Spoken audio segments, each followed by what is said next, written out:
Good evening, and thank you for joining us. President Trump is calling for change in an attempt to, in his words, save college sports.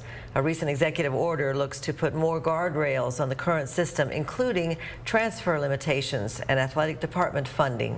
KCBD News Channel 11's Dylan Villa tells us why Texas Tech suggests it's a positive change and what it could mean going forward. The last year of Texas Tech athletics has resulted in success across the board. President Lawrence Skubanek says it's an integral piece in the growth and development of the university. I think it's pretty evident how positive athletics has been for this university in terms of carrying the brand further. Their success has created so much enthusiasm. The 2020s have presented unprecedented challenges for college sports in general. From managing a new system to pay athletes with name, image, and likeness, to player eligibility.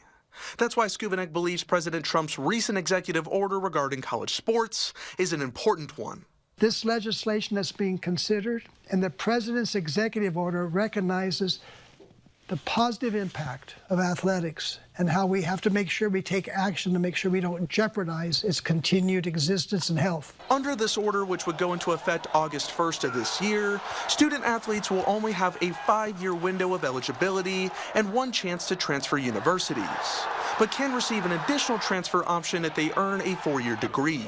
The order also states universities have a responsibility to protect athletes across the board, meaning money earmarked for scholarships must stay in their respective sports. It recognizes just how significant the costs are to be successful in football and basketball, and how costs there have effects on all the other sports. The spring sports, the Olympic sports, and women's sports. With football and basketball dominating the college landscape, it's driven universities big and small to compete no matter the cost.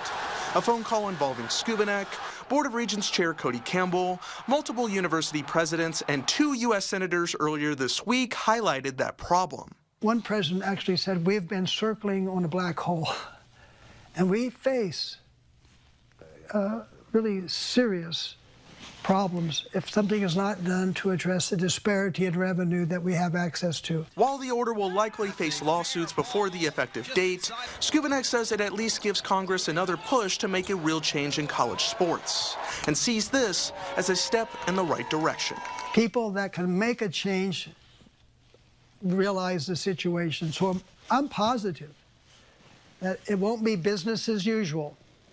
And we'll be in a better place. It may take some time, there may be some pains, but we'll be better off in the long term. Dylan Villa, KCBD News Channel 11. Texas Tech System Board of Regents Chair Cody Campbell is also on President Trump's Council on Sports. He reacted on social media, thanking the president for his interest and focus on saving what he calls a great American institution. He says it is incumbent on Congress to continue work on the issue.